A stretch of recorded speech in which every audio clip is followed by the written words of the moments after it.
Because of the surplus in fish like mullet, resulting in low prices, some local fishermen are in trouble. Today, $500 worth of mullet was being given away free to the public. Join Ray Janine and Anna Manzoni for all the news tonight at 6.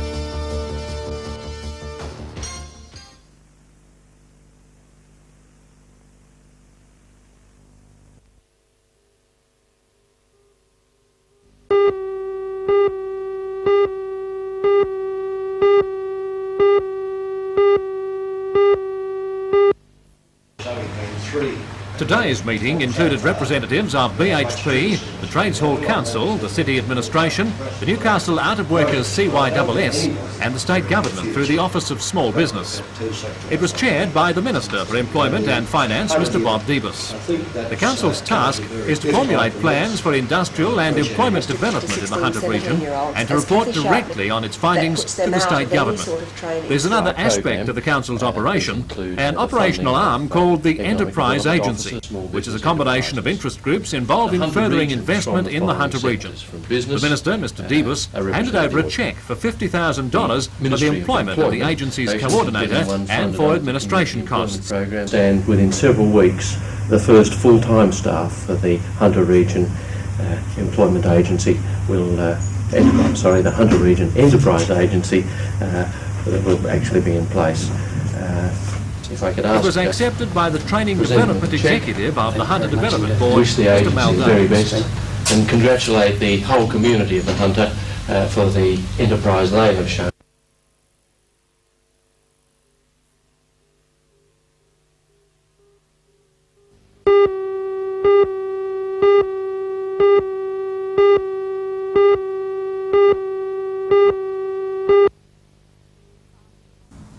Farmers travelled from Moree, Bathurst and throughout the Hunter to attend the course at the Tocal Agricultural College. Representatives from the New South Wales Department of Agriculture and G. Hutchings and Company, a Maitland public accounting firm, dealt with topics concerning farm management. These included changes to the taxation system, the best ways of financing a farm and a look at some of the common pitfalls of farm management. I think one of the main things that people often overlook is the need to actually work out their budgets so that they are able to match up their income with their expenditure. I think the second thing that they overlook is that there are techniques available that will enable them to choose as to which is the best economic alternative out of two possible enterprises they might be thinking about introducing to their farms. What practices can be employed by farmers to improve efficiency? Well, apart from trying to run their farms as a business, in other words keeping a very close eye on their financial control, there are many technological efficiencies that they can introduce. I think that for almost any enterprise, there are ways in which people can improve their productivity just simply by introducing some of the more appropriate types of new technology.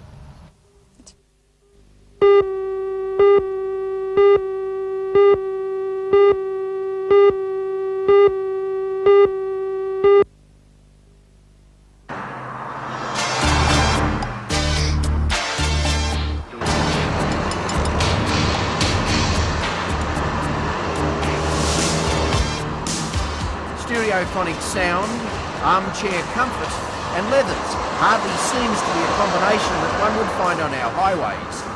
But it's the norm for a group of enthusiasts called Gold Wing. And bikies, they are not. I suppose the question I should ask you as an ambulance officer, surely I would have thought you'd have been scared off motorbikes. I guess you do spend some of your week picking up people that haven't stayed on them.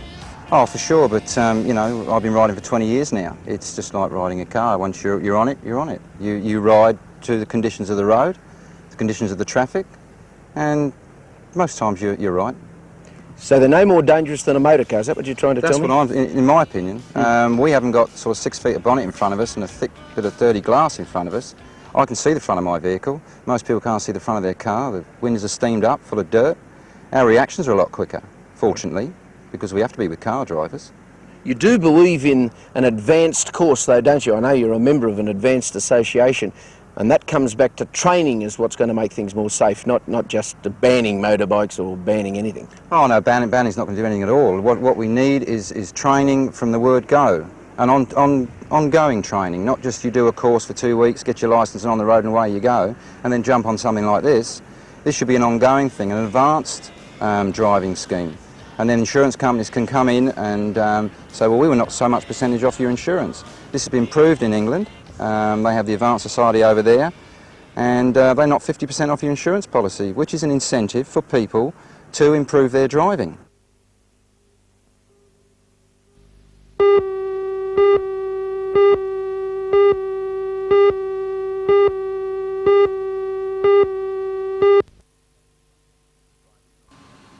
The tribunal, David Duncan, has told the unions he'll arbitrate on the 6 outstanding points in the claim on Friday at 11 o'clock if the miners agree to lift all strike action. The National Liaison Committee of the Combined Mining Unions would not comment on the announcement, saying a full statement will be delivered at 11 o'clock tomorrow. The tribunal also announced it would include negotiations on the dispute facing the Gunnedah colliery. Mine management there has accepted the miners' demands on the 6 outstanding points. The Coal Association, meantime, says it cannot support the move, standing firm on its original proposal. Most miners in the Hunter Valley will return to work at midnight tonight, but miners at Pico, Wallsends, Gretley and Pelton Ellalong collieries could face stand-downs and dismissals. Last week the company wrote to its colliery employees asking them to drop any further industrial action or there would be no work for them when they return tonight. Only one ship was being loaded today in the port of Newcastle. That was loading coal from the Ulan mine. 5 ships are now waiting off the port of Newcastle to take on export coal. 2 will begin loading tomorrow. Meantime, during the 7-day strike, 4 ships had to be diverted away to other ports to take on coal. The estimated loss to Newcastle, 320,000 tonnes, at about a cost of $18 million.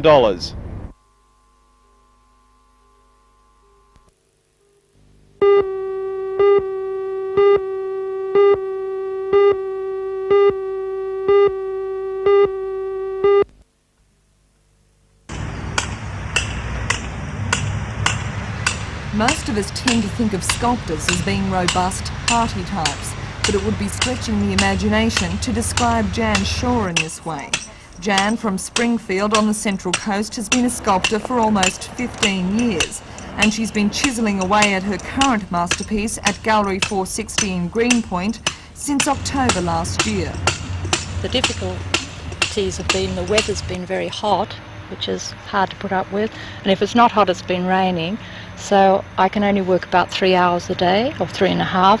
On a good day I could work, good weather day, 5 hours. Jan says she's thoroughly enjoyed working in Gosford sandstone and says it's her favourite medium. It goes along with you, you go along with it, it's not battling you. I think I've worked with other mediums that are more challenging, but this is just pleasant to work with. This sculpture, as with most works of art, has evolved over time, and Jan says it's had a number of name changes. It started off to be the dancers, and now it's Lover's Escapade, so a lot of difference.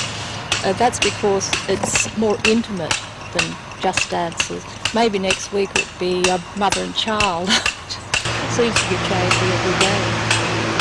The work, which should be completed in a month, is for sale, and because it's made out of Gosford sandstone, Jan is keen for it to remain in the area.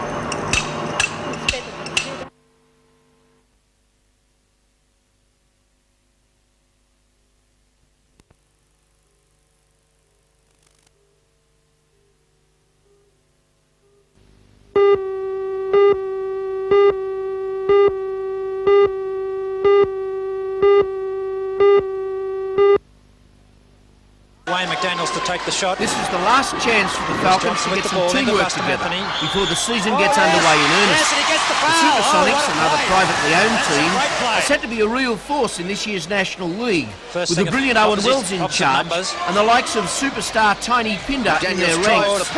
When the season opens proper next week, the Falcons go in against the state title holders, the West Sydney West Stars, who put the Falcons out of last weekend's Tooheys Classic final in this sensational manner, with a couple of seconds still got to go. plenty of chance to take the shot. Theo takes the long one. Oh, unbelievable! Three-pointer. Unbelievable! Absolutely unbelievable! The big news of the week has been the sacking of Howard Levy, and now the news that his replacement Jim Moran will be here next week. And the hope that the red tape problems will go and Ricky Simpson can play. It's not actually been a smooth start.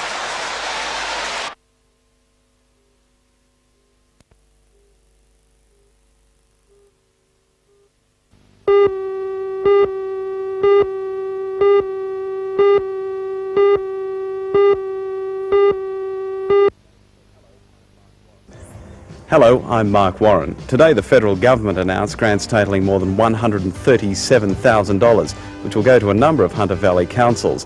The money will be used in a number of studies, including the effects of coal mining and regional road needs. Join Ray Deneen and Anna Manzoni for all the news tonight at 6.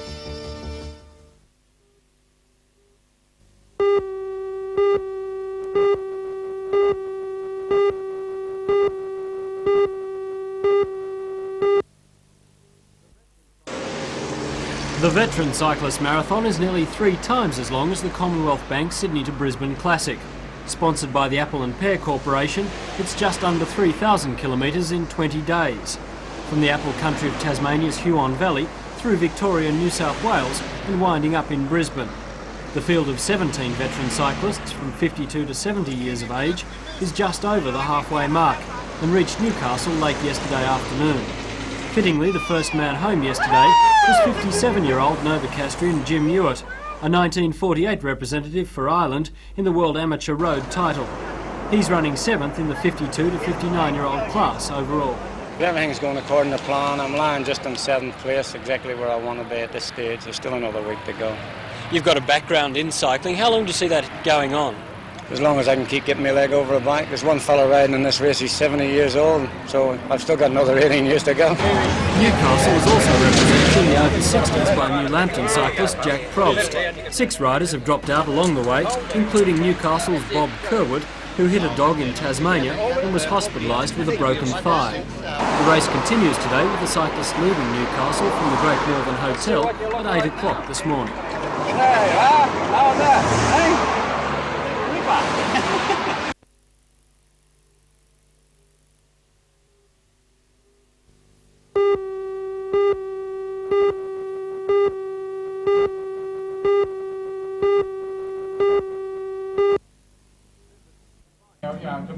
Members of the combined mining unions will return to work from the first shift on Wednesday, ending the latest stoppage in a dispute which has severely disrupted coal exports. The union's liaison committee told the Coal Industry Tribunal in Sydney yesterday that the basis now exists for the settlement of the current log of claims.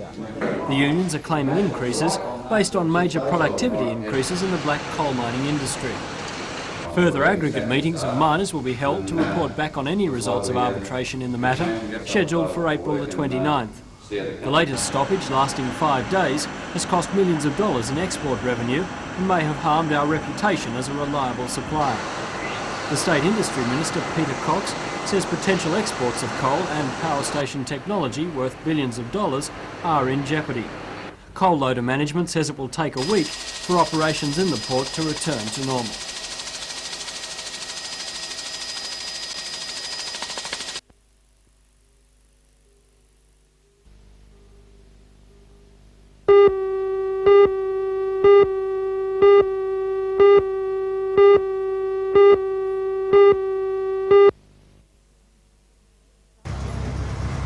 The cyclists are aged between 52 to 70 years.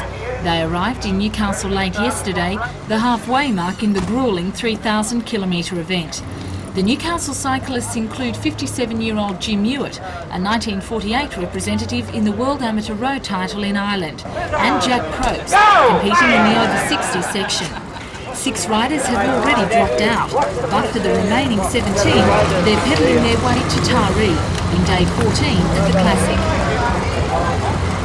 See you in Brisbane.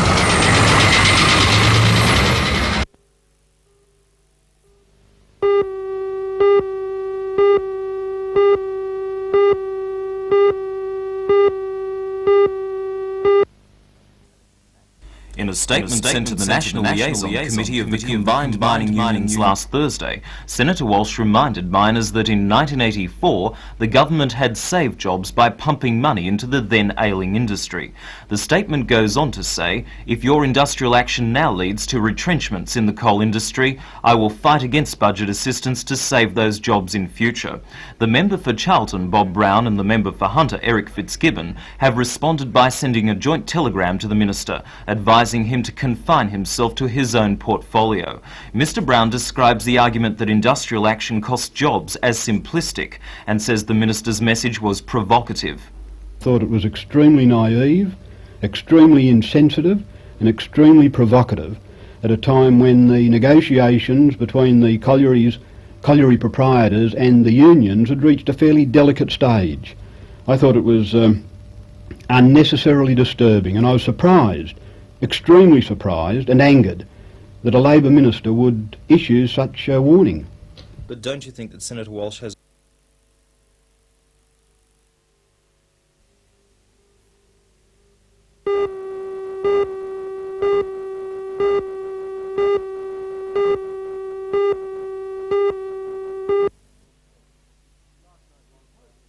Last night's symposium at Newcastle Tattersalls Club was put on by the Newcastle Industrial Safety Association. The association is celebrating its 20th year, and since it was formed in 1966, it has put on more than 60 symposia on a range of industrial safety, health and welfare topics. Last night's was the first for this year, and more than 120 representatives of local industry and commerce attended. The guest speaker, Dr Dennis Wakefield, is a senior lecturer at the University of New South Wales. He is also a consultant immunologist at Sydney's Prince of Wales Hospital, one of the two major AIDS hospitals in New South Wales. He had three major messages last night. The first, that AIDS is a sexually transmitted disease. The second, that there is negligible risk of contracting AIDS in a workplace. And finally, that AIDS is not highly infectious. First of all, it's not a highly infectious. So we have the concept of the leper that we had in biblical times, where everyone thought that leprosy was highly contagious and you just had to brush up against somebody to get it. Well, that's not true. The only way to get AIDS is through intimate sexual contact with exchange of bodily secretions, or by coming in contact with the blood that also carries the virus. And I think that's one of the major misconceptions. It's not highly infectious, it's not easy to catch. You've got to make a concerted effort to get this disease.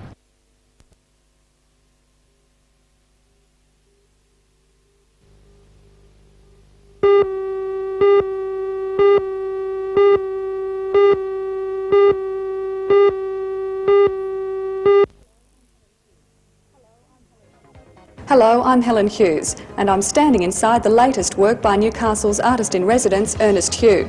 The piece, called Fragments, is part of an exhibition of the sculptor's works on display at the Newcastle Region Art Gallery. Join Ray Deneen and Anna Manzoni for all the news tonight at 6.